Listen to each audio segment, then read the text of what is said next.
الأسبوع اللي فات وتحديداً يوم 12 أغسطس 2026 حصلت حاجة في نيويورك نقدر نقول إنها هتغير كل اللي نعرفه عن الطيران. انتي قصدك الرحلة بتاعت بلاتسبرغ. بالظبط، في طيارة طلعت من المدرج، طيارة وزنها معدي ال 11 طن، يعني حوالي 11340 كيلو جرام، طارت لمدة تقريباً نص ساعة. ياه، نص ساعة ب 11 طن؟ آه، ولما نزلت فاتورة الطاقة بتاعتها كانت كام بقى تفتكر؟ بالنسبة لطيارة بالحجم ده أكيد رقم يخض. $5. $5 بس عشان تحرك الكتلة المرعبة دي في الجو؟ $5 ده تمن كوباية قهوة أو يعني ساندويتش صغير مثلا. بالظبط كده، احنا مش قدام مجرد تجربة معملية بسيطة. احنا النهاردة بنعمل تحليل شامل لتقارير أول رحلة لأكبر طائرة كهربائية بالكامل طارت في التاريخ. اللي هي طيارة الإكس 1. مظبوط، طيارة الإكس 1 من إنتاج شركة هارت إيروسبيس. خلينا نفكك الموضوع ده حتة حتة ونشوف إزاي الطفرة دي هتقلب موازين فيزياء واقتصاديات السفر. بصي، الرحلة دي بتكسر قواعد احنا متعودين عليها في الطيران التجاري. يعني من يوم ما اخترعوا المحركات النفاثة أساساً. إزاي؟ يعني إيه اللي يخليها مختلفة للدرجة دي؟ لأن التحدي عمره ما كان في إنك تعملي محرك كهربائي بيلف، فاهم قصدي؟ التحدي دايماً كان في كثافة الطاقة، أو اللي بنسميه الانرجي دانسيتي. اللي هو حجم البطارية بالنسبة للطاقة اللي بتطلعها. بالظبط.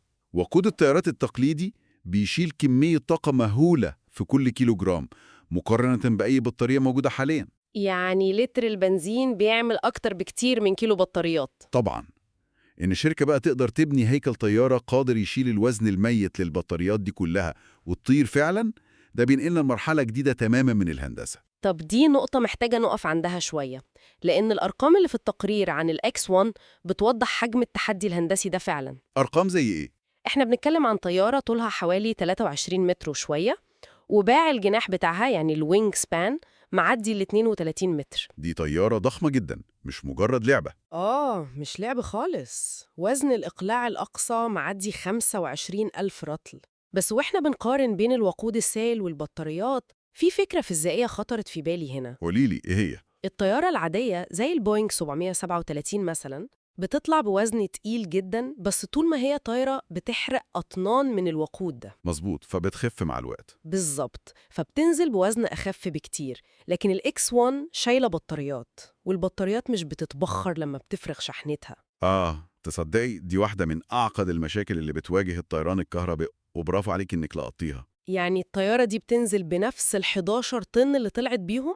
أيوة، ثبات الوزن ده بيغير كل حسابات الديناميكا الهوائية وتصميم الهيكل بالكامل. إزاي بيأثر على الهيكل؟ بصي، في الطيران التقليدي أنظمة التعليق، العجل والفرامل كلها مصممة على أساس إن وزن الهبوط دايما بيكون أقل من وزن الإقلاع. يعني العجل مش متصمم يستحمل الوزن الكامل. بالظبط. لكن في الإكس 1 المهندسين اضطروا يصمموا هيكل ومعدات هبوط قادرة تمتص صدمة نزول 11 طن كاملين وبسرعة عالية جدا. وده أكيد بيزود وزن الطيارة نفسها. هي دي المشكلة، هم لازم يقووا الهيكل وفي نفس الوقت ما يزودوش الوزن عشان ما ياكلوش من قدرة البطاريات. ده كابوس في حسابات الإجهاد الهيكلي. عشان كده التقرير بيركز جدا على قوة الدفع. ال 11 طن دول مش بيطيروا بالساهل. دول بيترفعوا بأربع محركات كهربائية. متثبتة على الأجنحة وبتولد طاقة أكتر من 1 ميجا وات. 1 ميجا وات ده رقم مرعب لطيارة بالحجم ده. أنا متخيلة إن توليد 1 ميجا وات من محركات كهربائية مش بس محتاج بطاريات عملاقة، ده أكيد بيخلق تحدي تاني مرعب وهو الحرارة، صح؟ طبعا. الحرارة هنا هي البطل الخفي في القصة دي كلها، أو نقدر نقول الثيرمال مانجمنت. إدارة الحرارة، لأن 1 ميجا وات كفيلة إنها تسيح أسلاك وتدمر دواير لو متبردتش صح. بالظبط كده. البطاريات والمحركات بتسحب أقصى طاقة ليها وقت الإقلاع، وده بيولد كمية حرارة استثنائية. طب في الطيارات العادية بيعملوا إيه؟ في الطيارات التقليدية المحرك بيطرد الحرارة دي مع العادم لبره وخلاص. في الهواء ببساطة. أيوة.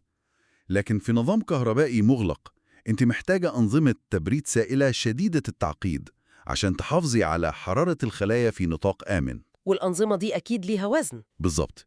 كل جرام زيادة في نظام التبريد بيمثل عبء إضافي. التوازن بين إنك تبردي 1 ميجا وات طاقة وبين إنك تحافظي على وزن الطيارة هو ده الإنجاز الحقيقي. ده اللي خلى وكالة الطيران الفيدرالية الأمريكية ال FAA تديهم شهادة صلاحية الطيران التجريبية. ال FAA مش بتوزع شهادات بالسهل أبداً، خصوصاً مع بطاريات الليثيوم. بطاريات الليثيوم ليها تاريخ مقلق شوية في الطيران، مش كده؟ جداً. كان في حوادث قبل كده، فكون إنهم يوافقوا على تحليق 11 طن ب1 ميجا وات معناها إنهم راجعوا كل سيناريوهات الفشل الممكنة. وتأكدوا إن نظام التبريد ده مش هينهار في الجو والطيارة تولع بيهم. بالظبط. وده ينقلنا بقى للرحلة نفسها اللي حصلت في المطار. مطار بلاتسبرغ الدولي. الرحلة دي استمرت 27 دقيقة وعلى ارتفاع 1100 قدم بس. 1100 قدم ده ارتفاع قليل جدا. ما هو ده اللي أنا بفكر فيه. الأرقام دي ممكن تخلي أي حد متشكك يسمعنا يقول طب ما دي نطة صغيرة جدا. يعني إيه الإنجاز في إن طيارة تطير نص ساعة على ارتفاع واطي؟ بالظبط. بس لما نربطها برقم $5 اللي قلناه في الأول، المعادلة دي بتختلف تماما. $5. بصي، الرقم ده مش سحر، ده ترجمة مباشرة للكفاءة الحرارية أو الثيرمال efficiency. كفاءة المحركات الكهربائية يعني؟ أيوة، محرك الاحتراق الداخلي سواء نفاث أو مروحي بيهدر أكتر من 60% من طاقة الوقود، بيهدرها في إيه؟ في شكل حرارة وصوت واحتكاك. انت حرفيا بتدفعي فلوس عشان تسخني الهواء اللي حوالين الطيارة. يا 60% طاقة ضايعة؟ المحرك الكهربائي بقى العكس تماما، بيحول أكتر من 90% من طاقة البطارية لحركة ميكانيكية صافية. اللي هي التورك، بتلف المروحة وخلاص. بالظبط، مفيش طاقة رايحة في العادم أو الحرارة المهدرة. التكلفة المتدنية دي هي اللي بتخلي ال27 دقيقة دول مش مجرد نطة. دي إثبات لنموذج اقتصادي جديد كلياً. مظبوط. بس خلينا نكون واقعيين برضو. ال27 دقيقة دول مش كافيين كمسافة سفر حقيقية لركاب. ما هو التقرير بيشرح إن الإكس 1 دي مش طيارة ركاب أصلاً. هي عبارة عن تيست بيد أو منصة اختبار. هي ما فيهاش كراسي ركاب من الأساس. ما فيهاش كراسي خالص؟ لا، شالوا الكراسي والديكور الداخلي وكل حاجة عشان يوفروا وزن للبطاريات. المساحة دي كلها أكيد اتملت بحساسات وأجهزة قياس. بالظبط، أجهزة تليمتري عشان يراقبوا كل نبض كهربائية وكل تغير في الحرارة خلال ال27 دقيقة دول. يعني هم حولوا الكابينة لمعمل بيانات طاير. أيوة، الهدف من الرحلة دي ما كانش إنهم يكسروا أرقام قياسية. الهدف كان كاليبريشن أو معايرة للنماذج الحسابية اللي اتعملت على الكمبيوتر. قصدك برامج المحاكاة. بالظبط. انت بتعملي محاكاة للديناميكا الهوائية على الكمبيوتر سنين، بس الكمبيوتر ما بيعرفش يتوقع 100% ازاي الهيكل هيستجيب لاهتزاز مثلا؟ لاهتزاز المحركات الكهربائية الحقيقية، أو ازاي خلايا البطارية هتوزع الحمل بينها وقت ضغط الإقلاع. التيرا بايتس من البيانات اللي اتسجلت في الرحلة دي هي اللي هتبني الجيل الجاي من الطيارة. وده الجيل اللي التقرير بيسميه ال ES30، صح؟ بالظبط، ال ES30. ودي الطيارة اللي المفروض تدخل الخدمة التجارية سنة 2031 وتشيل 30 راكب. العلاقة بين ال X1 وال ES30 بتفكرني جدا بصناعة السيارات. عربيات المعارض، الكونسبت كارز؟ أيوة، الشركات بتصنع عربيات شكلها فضائي وبمواصفات متطرفة عشان تختبر التكنولوجيا. بس عمرها ما بتنزل الشارع تتباع للناس بالشكل ده. بالظبط. ال X1 أثبتت إن الطيران الكهربائي البحت للكتل الضخمة شغال وممكن. بس المفاجأة بقى في التقرير إنهم تخلوا عن فكرة 100% كهرباء في الطيارة التجارية ال ES30 دي. تخلوا عنها؟ أمال هتمشي إزاي؟ الطيارة دي هتكون هجينة هايبريد، بتجمع بين البطاريات ومولدات توربينية. القرار ده هو اللي بيفرق بين مشروع بحثي أكاديمي وبين منتج تجاري حقيقي يقدر يتباع لشركات الطيران. إيه اللي يخليهم يرجعوا خطوة لورا كده؟ مش هما نجحوا في الكهرباء الكاملة؟ عشان في فرق شاسع بين إنك تطير طيارة اختبار فيها طيار واحد لابس باراشوت وبين إنك تنقلي 30 راكب مدني تجارياً تحت قوانين ال FAA. قوانين الأمان. الطيران التجاري محكوم بمتطلبات صارمة جداً لحاجة اسمها وقود الاحتياطي أو الريزيرف فيول، اللي هو الوقود اللي بيفضل في الطيارة للطوارئ. بالظبط. القانون بيلزم الطيارة إنها تكون قادرة توصل لوجهتها، وبعدين لو المطار مقفول تطير لمطار بديل وتفضل تحلق فوقيه شوية، صح؟ أيوة، تفضل تحلق لمدة 45 دقيقة مثلا في حالة سوء الأحوال الجوية. طب ما هنا بتظهر مشكلة كثافة الطاقة تاني. إزاي؟ انت لو عايز توفر ال 45 دقيقة طيران احتياطي دي باستخدام بطاريات بس، انت هتحتاج تضيف أطنان تانية من البطاريات لوزن الطيارة. مظبوط، والأطنان دي هتأكل من الحمولة. يعني بدل ما تشيل 30 راكب هتشيل 10 بس مثلا. وساعتها مفيش أي شركة طيران هتشتري الطيارة دي لأنها مش هتكسبهم مليم. المعادلة الاقتصادية هتبوظ تماما. الكراسي الفاضية دي خسارة لشركة الطيران. عشان كده النظام الهجين هو الحل العبقري للمرحلة دي من التكنولوجيا. طب ال ES-30 دي متصممة تطير ازاي بالنظام الهجين ده؟ هي متصممة إنها تطير أول 125 ميل بالكهرباء بالكامل. يعني الرحلة الأساسية زيرو انبعاثات وتكلفتها منخفضة جدا. بالظبط. لكن المولدات التوربينية اللي بتشتغل بوقود طيران مستدام موجودة كشبكة أمان. وقود مستدام اللي هو ال SAF. أيوة، والمولدات دي بتشتغل وقت الحاجة بس عشان تدي الطيارة مدى كلي يوصل ل 500 ميل. يعني لو الطيارة واجهت مشكلة تشغل التوربينات دي وتكمل عادي. بالظبط. المولدات دي بتوفر كثافة الطاقة العالية المطلوبة للطوارئ من غير ما تضيف الوزن المرة بتاع البطاريات الإضافية. انت كده جمعت بين كفاءة ونظافة المحرك الكهربائي وموثوقية الوقود السائل. الموثوقية دي مهمة جدا لراحة الركاب النفسية كمان. طبعا.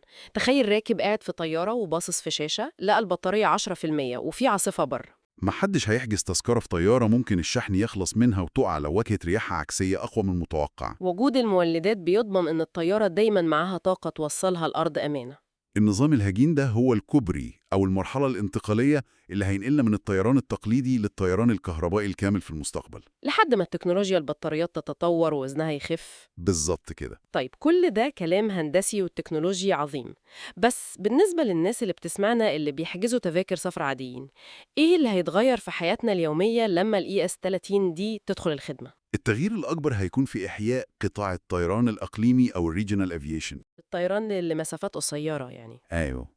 السفر لمسافات أقل من 400 أو 500 كيلو حالياً غير مجدي اقتصادياً لشركات الطيران. لو استخدموا الطيارات نفاثة. بالظبط، لأن تكلفة الوقود والصيانة للرحلة القصيرة دي بتخلي سعر التذكرة غالي جداً على الراكب. فالناس بتفضل تركب عربيات أو قطارات حتى لو هياخدوا وقت أطول. لكن لما تنزلي تكلفة تشغيل الرحلة لأرقام قريبة من $5 بتوع الإكس 1 للطاقة الأساسية، المعادلة بتتغير. انت كده بتخلي تذكرة الطيران تنافس تذكرة القطر في السعر. وده هيخلي شركات الطيران تفتح خطوط جديدة بين مدن صغيرة ما كانش فيها مطارات شغالة بكفاءة. غير كمان التأثير البيئي والأهم المجتمعي. تقصدي إيه بالمجتمعي؟ المطارات الإقليمية دي دايما بتواجه قضايا واحتجاجات من السكان اللي عايشين حواليها بسبب الضوضاء العالية بتاعة المحركات. الدوشة صح. طيارة بتطير بهدوء قريب من صوت عربية كهربائية هتسمح للمطارات دي إنها تشتغل لساعات متأخرة بالليل من غير ما تزعج حد. وده هيزود عدد الرحلات اليومية ويشغل المطار بشكل أحسن.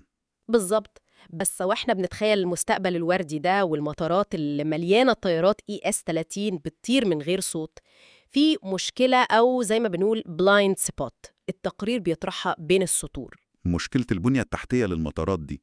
بالظبط. مشكلة الشبكة أو الجريد بتاعة الكهرباء دي العقبة الحقيقية اللي ممكن تعطل كل الحلم ده. إحنا عمالين ننبهر بتكلفة $5 للرحلة، لكن $5 دول مش معناهم إن الطيارة بتسحب طاقة قليلة. دي بتسحب طاقة مرعبة، بس سعر الكهرباء هو اللي أرخص من الوقود. إحنا لسه قايلين إن الطيارة بتشتغل بمنظومة 1 ميجا وات.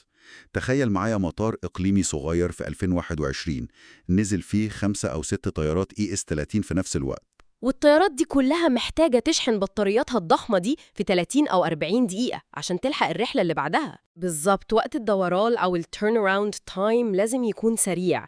انت كده بتطلب من المطار الصغير ده إنه يسحب من شبكة الكهرباء العامة 5 أو 6 ميجا وات دفعة واحدة في نص ساعة. ده استهلاك يوازي استهلاك حي كامل أو مدينة صغيرة فجأة. بتسحبه من شبكة كهرباء محلية متصممة أصلاً تنور مبنى المطار وتشغل كام سير للشنط. معظم المطارات المحلية دي ما عندهاش المحطات الفرعية أو السبستيشنز اللي تقدر تتحمل الطفرات المرعبة دي في الطلب. انت لو وصلت شواحن سريعة للطيارات دي على الشبكة الحالية زي ما هي، انت حرفياً هتوقع شبكة الكهرباء بتاعت المقاطعة كلها وتعمل بلاك اوت، إظلام تام. يعني التحدي ما بقاش بس إننا نخلي الطيارة تطير، التحدي إننا نخلي الأرض جاهزة تستقبلها. المطار الإقليمي ده مش محتاج بس يغير أنظمة التذاكر أو يجدد الكراسي، ده محتاج يتحول لمحطة طاقة بحالها، هيحتاج يبني مزارع طاقة شمسية خاصة بيه، وهيحتاج يشتري أنظمة تخزين طاقة ببطاريات عملاقة اللي هي أنظمة البيس عشان يخزن فيها الكهرباء بالليل، ويفرغها في الطيارات الصبح وقت الذروة من غير ما يحمل على شبكة المدينة.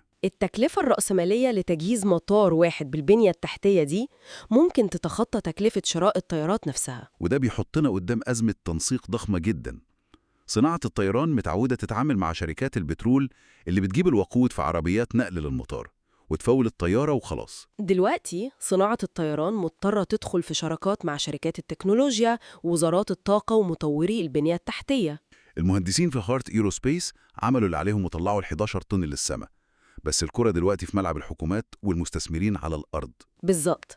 لو الاي اس 30 بقت جاهزة للطيران التجاري في 2031 والمطارات ما لقتش كابلات تستحمل شحنها، الطيارات دي هتفضل مركونة على المدرج. ده يورينا إزاي أي طفرة تكنولوجية حقيقية عمرها ما بتحصل في فراغ. التكنولوجيا بتجبر كل القطاعات اللي حواليها إنها تتطور أو تنهار.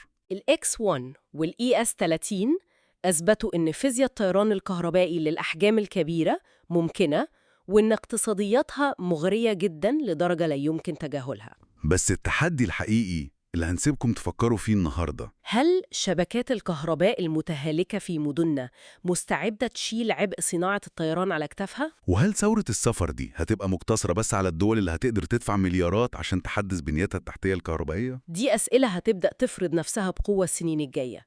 دوروا ورا الأرقام وراقبوا اللي بيحصل في قطاع الطاقة، لأن مستقبل حركتنا بيتشكل دلوقتي. سلام.